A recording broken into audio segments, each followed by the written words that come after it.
Hey, welcome to Arizona. Woohoo! Blue skies and sunshine. Yep, and mid-80s.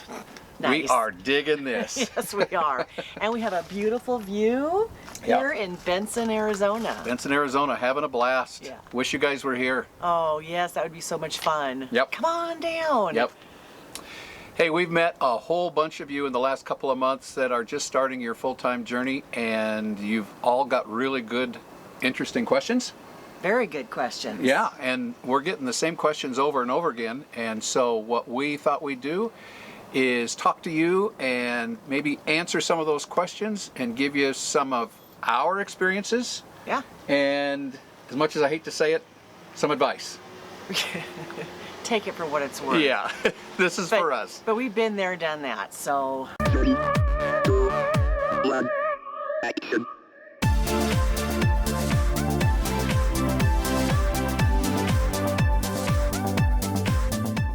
One of the biggest questions that we have regarding full-time life is domicile. And if you don't know what domicile is, it is where your home residence is, where you're from. Everybody asks us where we're from. And we say South Dakota. That's South Dakota. Box Elder. That's right. South Dakota is our domicile, and when you're full-time RVing, you're going to need a domicile. You're going to need a place that you license your vehicles, that you get your driver's license, that you vote. That is based on your domicile address. For us, our domicile is out of Box Elder, South Dakota. That's right. Cute little town. So if you have a sticks and bricks or a let's just say you have a condo and you're going to go out for mostly full-time, but you're also going to go back to your home base, that can be your domicile. Yeah. The nice thing about a domicile is that it gives you a place to get your mail delivered to. That's right. We chose South Dakota. There are basically 3 RV-friendly domicile states. What are they? Texas. Yep. Florida. Yep. And South Dakota. And South Dakota. The biggest reason people go to one of those 3 as their domicile place is because there's no state income tax, number one. Yeah, that's huge. And secondly, they're RV friendly in that they have mail forwarding services, and we'll talk about that here in a second. Yeah. We suggest that you do your own research regarding your domicile state. And I will tell you that Escapees has a really good educational website that will give you information on domicile and things to think about, and then they have more detailed information about all 3 states, Florida, Texas, and South Dakota. That's right. When we were making our decision, we determined that South Dakota was best for us. So I'll go down the line. We considered Florida. Mm-hmm. But we didn't feel like we were going to visit Florida enough. And it was so far away. Yeah, because it is so far away from our friends and family. Right. We didn't figure we were going to visit Florida enough to really call it a domicile. That's right. And South Dakota is pretty darn close to Washington State. Right. So that made it a plus for us also. So then we looked at Texas, and Texas was a good fit for us. Our daughter lives there with her family, and we visit there 2, 3, maybe 4 times a year. Yeah. So we're in and out of Texas quite often, and that would have been an easy choice for us. Mm-hmm. One of the things that we didn't like about Texas was that they require vehicle inspections.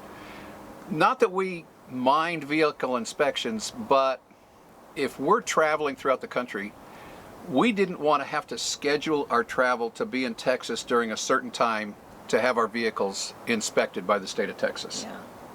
I didn't want to be, on a trip up in the northeast part of the country and then have to be back in Texas in a short amount of time to have our vehicles inspected. I just didn't want to have to go through that.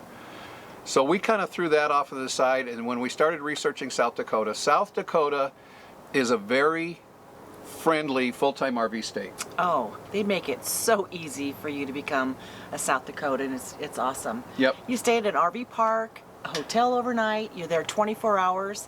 You can go to the DMV, fill out your paperwork, hand them your driver's license, and they give you a South Dakota driver's license. Yep. You could be a resident within 24 hours. Yeah, you can register to vote there, and everything is done right there. Yeah, so you have to surrender your current driver's license, obviously, from your current state, your home state. Yeah. You have to show proof that you've stayed in the state at least 24 hours. And then you have to show some other forms of identification, such as Social Security card, passport, whatever the case may be, so that they can verify your identity, and then you become a South Dakota resident. I know, just like that. Yeah. It's pretty cool. The other thing that we like about South Dakota is the fact that their vehicle use tax, sales tax, whatever you want to call it, when registering a new vehicle, is only 4%. I know. It's half of what Washington State is, over half, Yeah, less than. or less than half. Yep. So when we registered our Can-Am and our ATV trailer in South Dakota, we paid 4% sales tax to the state of South Dakota in order to be able to register those vehicles in the state of South Dakota. So that made it very convenient as well. Yeah. Texas is a lot higher. I don't know what Florida is, but South Dakota is a very friendly full-time RV state. It checked everything off our list. For us, South Dakota was a very, very good choice. They also have a number of mail forwarding services in the state. You can go through and Google South Dakota mail forwarding services and come up with quite a list. Yeah. We're out of Pennington County, out of Box Elder, which is right next to Rapid City. And it just works very, very well for us, and we're very happy with our choice. So, South Dakota residents, we are. Yes. Why don't we start talking about mail forwarding services? Okay. Mail forwarding services, there are a number of them throughout the country, especially in those 3 RV-friendly states that we mentioned. Why do we need a mail forwarding service? We sold our sticks and bricks. We don't have a physical address anymore. No. So where does our mail go? Well, it goes to our America's Mailbox post office box. It's not a post office box, it's a private box. Yeah. And we use America's Mailbox out of Box Elder, South Dakota, as our mail forwarding service and our address and our domicile. There are a number of mail forwarding services available to you. Again, I highly recommend you take a look at that Escapees website, and I'll put a link below to their website. Do your own research, figure out what works best for you, because there are a number of them, and they all have little different nuances that you may want to consider. What happens with a mail forwarding service is that you select a plan that they have, and most of them have 3 or 4, maybe 5, 6 different plans. Each plan has a different amount of mail that you're allowed to get in a yearly basis or a monthly basis. And some will even allow you to scan your mail online, take a look at it, and then you can make the decision whether you want the company to shred it for you or forward it on or just hold it for you. They all come at a cost. There's a yearly fee for these mail forwarding services. Once you decide on the level of service that you want, then you pay a postage fund. What that is they take money from you, put it into a fund in their account. Usually it's $50 to $100 to start with. And then they use that money, they pull money out of that fund when they forward mail to your address. Now, I'm going to take half a step backwards here, and I'm going to talk about purging your mail service.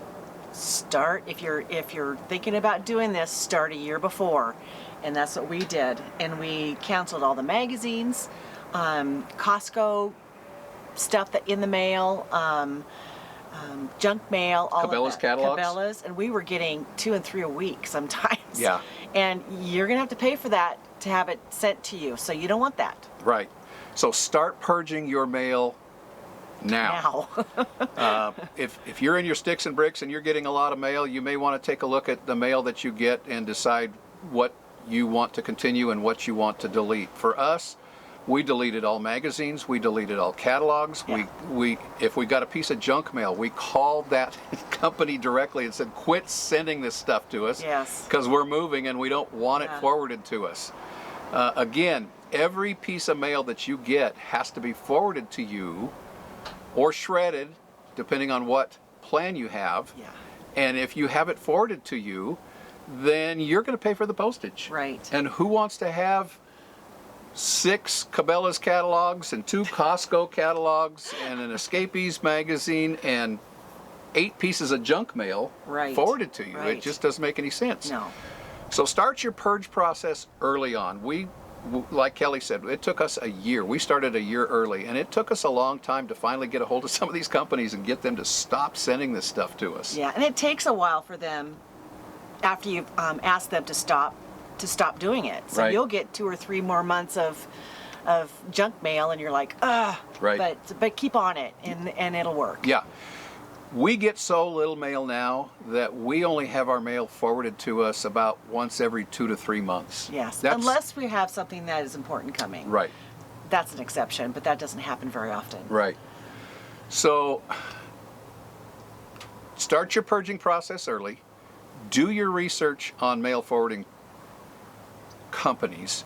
There are a number of them out of South Dakota. There are a number of them out of Texas. And I'm sure there are a number of them out of Florida as well. Again, take a look, educate yourself on that Escapees website, and make your own determination about what works for you. Yeah. Now, not everybody needs a mail forwarding service. We know some full-time RVers, my brother included, who does not have a mail forwarding service. He has his mail sent to a relative, and then when they get his mail, they call him and say, "Hey, we got mail for you. Here's a picture of it." They'd send him a picture of it in a text, and he says, "Yeah, toss it or hang on to it, or oh, I need that forwarded to me." So if you've got a relative that you can use to forward your mail, then that's great. We didn't want to go down that road. We wanted to be completely isolated and have our own address and our own mail Right. sent to us so that we can determine what we want, and we didn't want to have to bother relatives on that. Another thing is, if you are on the road, not quite full-time but part-time, you can have the post office hold your mail for you while you're out. They have a restriction on it. I don't know what the length of time is, but they do have a restriction on it, and that could be an option for you as well. But for us, a mail forwarding service in a domicile state was our way to take care of it. And one more thing about mail forwarding services. We're going to talk about banking here in a second. After 9/11, Congress passed a law that requires banks and financial institutions to get a physical location address. Now, what does that mean for us as full-time RVers? There are some banks and some financial institutions that will not use our domicile address. It's flagged in the system as a box address or a forwarding company, and some of the financial institutions that we have contacted will not allow us to use that address. I'll give you a real good example. We have an online savings account through Synchrony Bank. They could not use, they turned us away when we tried to use our domicile address because it was not a physical location. I mean, it is, but the box is not a physical location. At that point, then you have to make a decision. Is it important enough for you to open that account, number one? Or number two, do you have a relative or a friend that you can use their physical address to open that account? It's kind of a pain, but that's one of the things that we did run into and something you need to be aware of. And that's a great segue into our next question, is banking. Find a bank that's internet friendly. It's Yeah. very important for that. Yeah, make sure that your bank has an online presence. We stayed with our small credit union out of Washington State because they have such a great online presence. Yes. We do all of our banking online. Well, 99.9% we do online. We transfer money between accounts, between savings to checking, checking to savings. We can transfer money out of our account to our retirement fund, or out of our retirement fund into our checking account or savings account, and we do that all online through our bank. We can pay our bills online through our credit union. Yeah. We carry 2 credit cards. We only use one. It's a Citibank card from Costco, and we buy everything with that Citibank card, and then we pay it off in full at the end of every month. But I pay that from our credit union website. And so I can go online to Citibank and I can look at the transactions and double check and make sure everything looks good every day if I want to, every week. They send us our statement at the end of the month via email. Yeah. And so we can get online and look at our statement and reconcile our accounts with our credit union. That's another piece of mail that you normally would get from your bank every month. You're probably getting your monthly statements. You can call them and say, I want to move everything electronic. I don't want any more mail statements. And then you do everything online. Now let's talk about being online for a minute, especially with banking institutions. We've had a couple of you express your concern that you don't feel safe and secure with online banking or online whatever. We've been on the road for almost 2.5 years. Yeah. And everything we do is online, and we've never, ever, ever had an issue No. with security or safety. No. We've never felt unsafe at all. We have automatic bill pay. We have all of our retirement money direct deposit into our bank. It just makes it easy. Yeah, it really does. It's very convenient. The other thing we like about our credit union, and something that you should probably take a look at when you're researching banks and credit unions or financial institutions, our credit union has what they call remote branches. And what that means is they don't have a physical presence across the country. They're a small regional credit union, but they have an agreement with other small regional credit unions throughout the country. And I don't remember how many, they call them remote branches. I don't know how many remote branches they have, but they have a bunch. And that comes in handy once in a while. We sold a vehicle a while back, and they paid the buyer paid cash for it. I had a boatload of cash, and I needed to do something with it. So I looked up on our credit union website and found one of the remote branches that was in the same town we were in, and we drove up.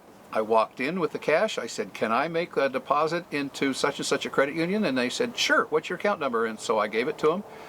They took my money, they took the cash, gave me a receipt, and we're done. Yeah. It was just like going into a regular branch back at our home in Spokane. So remote branches are actually pretty nice to have. Yeah. So let's talk medical, doctors and dentists. We find that we visit Spokane 2, 3, 4, sometimes 5 times a year because we have so many family and friends.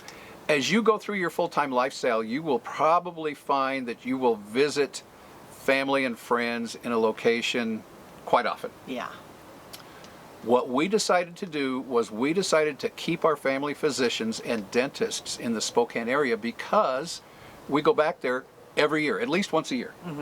We take the time before we get to Spokane to call our doctors, call our dentists, make all of our appointments in advance, and to make sure that we can get in when the time that we have in Spokane. Yeah. That makes it nice. Yeah, we call ahead pretty early. Once we figure out when we're going to be in the area, we start scheduling our doctor and dentist appointments, eyeglasses, that sort of thing. So it makes it very convenient. We try to get to Spokane in the spring, so we'll make a dentist appointment in the spring, and then we'll make one in the fall just before we leave to get our 2 dentist appointments done in the year. We get our physicals done while we're there, and obviously that can take a while to schedule for blood tests and the actual visit. But again, we find that, and I think you will too, you'll find that you will find a place that is full of family and friends, or something that you want to go back every year, and you might start looking for doctors and dentists and referrals for them in the area that you're going to be at. Now, if we have an emergency on the road, what we do is we use the small emergency care. Yeah, the minor emergencies really have worked well. Yeah. And we've done it, what, maybe twice? Yeah. Yeah, so if we run into an issue, there's always minor emergencies Yeah. in almost every town that we go into. Yeah. And that leads us into prescriptions. Prescriptions can be easy on the road, and it can be not so easy on the road. I've had both. I have a couple prescriptions that I have, and really the most important thing is to have a really good relationship with the office staff. They are gold. At your doctor. At your doctors. Because if there's anything that is any glitch, you can call them and they can figure it out for you. Yeah, what we suggest is that you find a nationwide pharmacy. And when I say nationwide, what I mean by that is CVS is big and nationwide, Walgreens is big and nationwide, Walmart is big and nationwide. We happen to use Walmart, and there's a couple of ways that we take care of this. If Kelly's getting low on her meds, if she has a refill available, she can just call the number, have it refilled, and specify the Walmart closest to where we're at. That's right. And they text me when it's done, which is really nice. If she doesn't have a refill available, then she calls the office staff at our family physician and says, I'm out of refills, I need this med, and they say, okay, and they know us well enough now, they say, where are you gonna be? Yeah.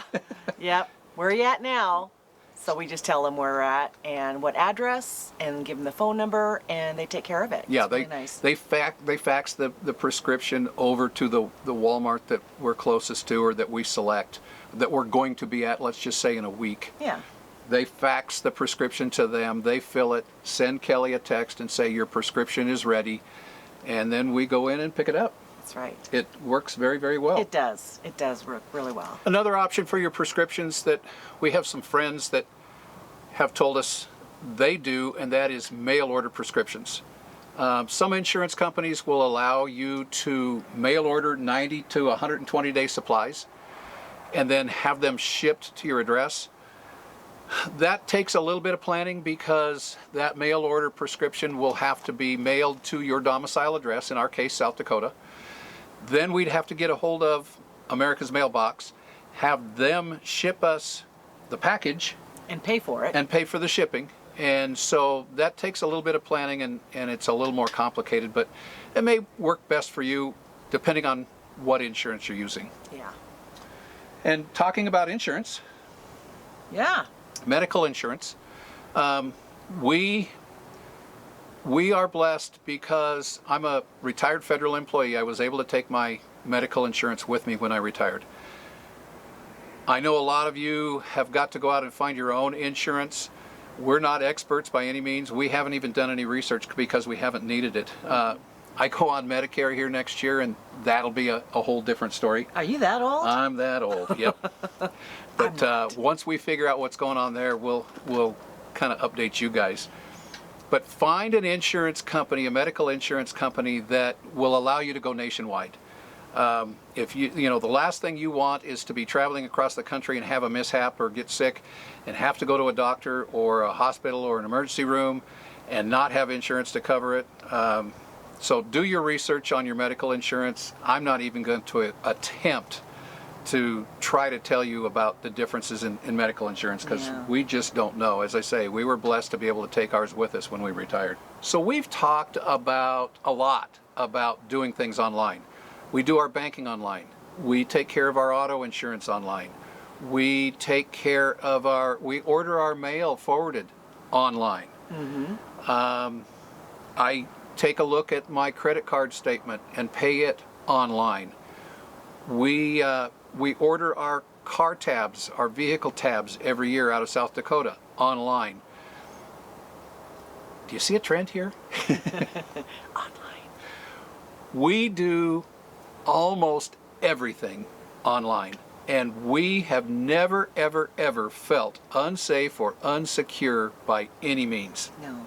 We have, and we can talk about this in another video, but we have an internet system, we have a hotspot that we use in our coach that is very secure. It's not a public hotspot at a library or a Starbucks or something like that. That's probably why we feel so secure, and we feel comfortable doing our things online. We've never, as I say, we've been on the road 2.5 years. We've never had an issue. Not one. We just upgraded our internet system in the coach in anticipation of putting it in our new fifth wheel that we get here in a month or two. And we'll update you on what we find on that. So far, we're very, very pleased. In the past, we've had a Verizon hotspot. We were under their grandfathered plan, and we've been able to use unlimited Verizon hotspot for the past couple of years. Oh, it's worked so well. It has. Where Verizon's not very good, we use one of our T-Mobile phones as a hotspot, and that's worked pretty well as a supplement. Absolutely. But we'll update you on what we're doing with our internet and give you a report in a later video. So, but as far as online safety and security, we've never felt uncomfortable at all taking care of our business online. So we hope this has answered any of your questions. If you have any other questions, contact us on our website and write us an email. Yep, send us an email off of our website. There's a contact us form there under the heading, and then that's usually the best way to contact us. Yes. You know, going full-time is not for everybody. We've said that time and time again. For us, we really enjoy it. Oh, yeah. 2.5 years on the road, and It we don't doesn't see seem like it's been that long. no, and we don't see ourselves coming off. No. So, you know, it's not for everybody. It is for us. We get a lot of questions on how do we do this, how do we do that, and hopefully we've answered some of those questions and taken care of some of those surprises that you might have. Yeah. I'll put some links down below in the description as far as the Escapees educational website, as far as domicile is concerned, and take a look at some of those and educate yourself. Figure out what's best for you, because what we do is not necessarily best for you. Everybody has their own ideas and their own situations. We certainly don't want to say that we're doing it the right way, because it just works for us. We're doing it our way. Right, right. So we really appreciate you guys coming along. We hope this has been educational for you. We'll throw some more of these together in the near future and hopefully answer some more questions. Let us know what questions you have and what you want us to address. We'd be happy to do that, because most of you, if one of you's got a question, it usually is multiple. That's right. And so we can take care of it in a video and get it done. So we're going to wrap this up for now. So from Benson, Arizona, It all starts with an idea. thanks for watching, guys. We'll talk to you next week. Bye. Bye.